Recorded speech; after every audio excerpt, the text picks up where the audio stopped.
My psychopath sister and her boyfriend broke into my home and stole everything from me, so I ruined their lives. I got a call from a hospital overseas saying my 18-year-old daughter was hit by a drunk driver and had gone into a coma, so I immediately got the first flight over to be by her side.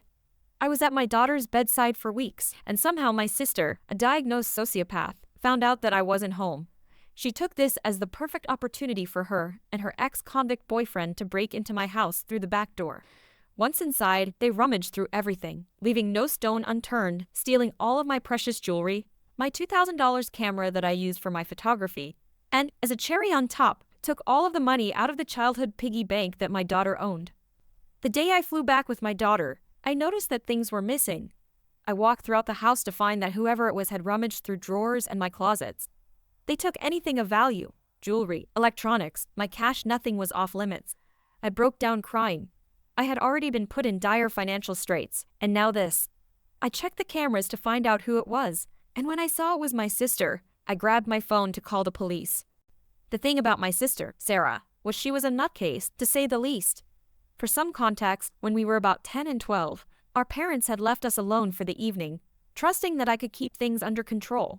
Sarah had a different idea. She found our dad's stash of fireworks in the garage for the 4th of July and was determined to set them off. It was September. She tried to convince me to join her, saying that it would be fun and that they wouldn't even know. I told her it was a bad idea, especially since Mom and Dad had left me in charge. I told her that we would get in a lot of trouble. Against my better judgment, I let her go to the garage and light the fireworks. I sat in the living room watching TV when I heard a loud boom come from the garage. I ran to the garage and saw her running towards me. Just one firework had multiple different fireworks bursting out of it. The smoke filled the garage. I snatched her into the house and slammed the garage door closed. We waited until the rest of the fireworks went off in the garage, not sure of the damage done. Sarah had a grin from ear to ear. She screamed.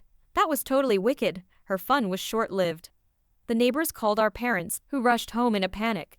I knew we were in for it, but before I could say anything, Sarah spoke up and said she was innocent and it was all my idea. She claimed I made her do it. I stood there stunned and speechless. Sarah's lies were so convincing that our parents believed her. I took the blame and was grounded for a month while Sarah got off with a stern warning. That's the kind of person she was and still is.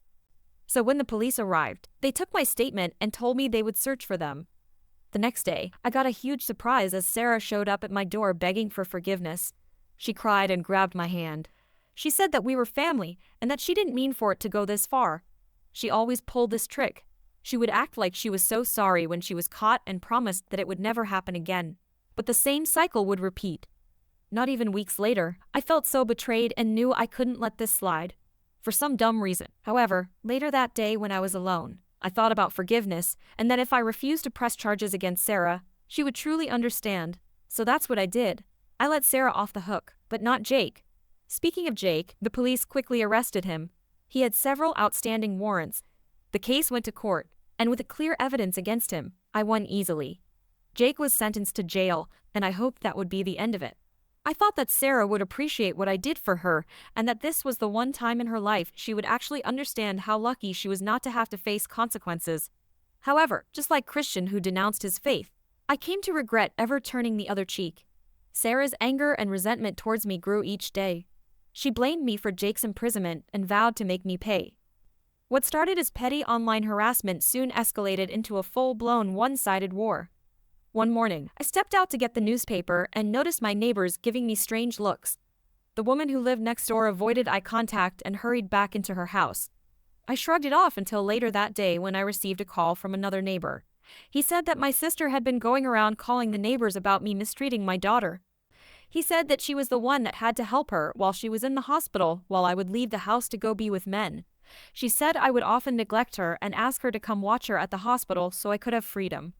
My neighbors all knew that my daughter was in the hospital because of the accident, and I thought they knew I was literally in a different country with her, but apparently not. I was stunned. Sarah's lies were ruining my reputation in the neighborhood. A few days later, my car was vandalized. The tires were slashed, and the paint was scratched with curse words. I stood there staring at the damage. I couldn't decide if I felt angry or helpless. I knew it was Sarah, but without proof, there wasn't much I could do. The harassment continued. I started finding threatening notes left on my doorstep. The first one was simple but chilling. "You'll regret this." Each note that followed was more sinister and personal. "You can't hide," one read. Another said, "You'll pay for your mistakes." I started to feel unsafe in my own home. I couldn't sleep. I constantly listened for any sign of Sarah in my house. The nights were the worst.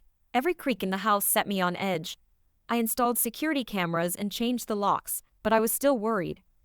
One evening, I heard a noise outside and rushed to the window. There I saw Sarah, her face twisted with anger. She was trying to smash the windows of my living room. I called the police immediately, but by the time they arrived, she was gone. Every day, I feared what Sarah would do next. The police were sympathetic, but said their hands were tied without concrete evidence. All I could do was document everything and hope it would be enough to put a stop to her madness. Not only was she harassing me in my home, but she would also harass me outside my home. She would call me at all hours of the day. And since I didn't respond, she would leave nasty voicemails and text me threatening messages from a random phone number app. Sarah's harassment had reached a new low. One night, she set a fire in my garage. The flames roared to life and started to consume my house.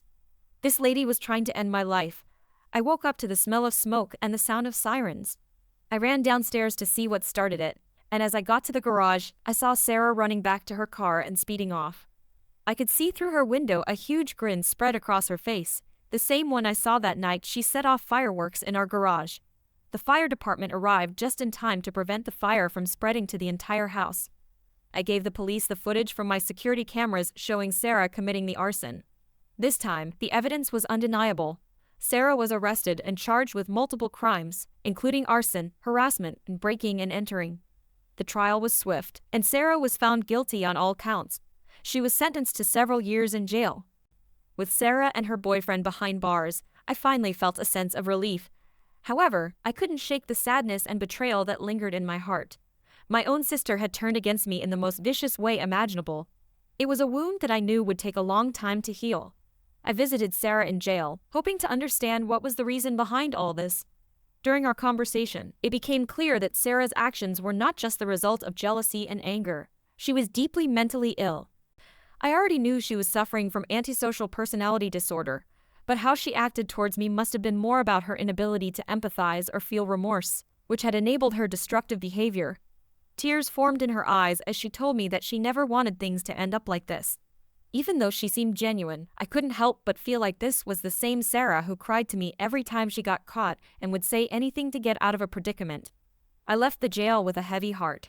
I realized that I might never have the sisterly bond that I'd always wanted, but I also knew that I had done the right thing by standing up for myself and protecting my daughter. As time passed, my daughter Ella's condition was up in the air.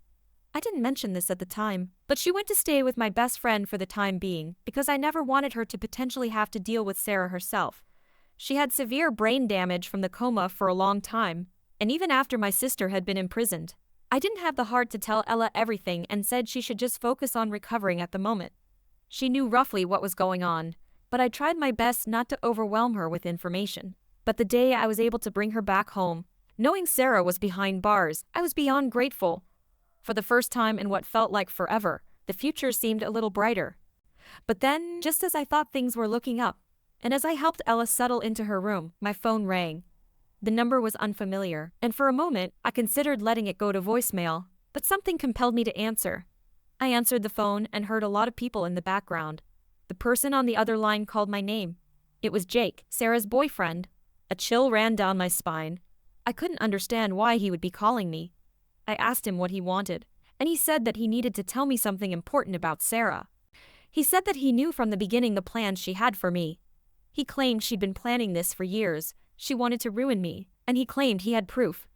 He then said that he could testify against her, but he needed something in return. He needed help with lowering his sentence. I knew then that he had been out of the loop for too long, and he was trying to use me like a pawn. I told him she was already in jail, and that his little plan to get out of jail faster wasn't going to work.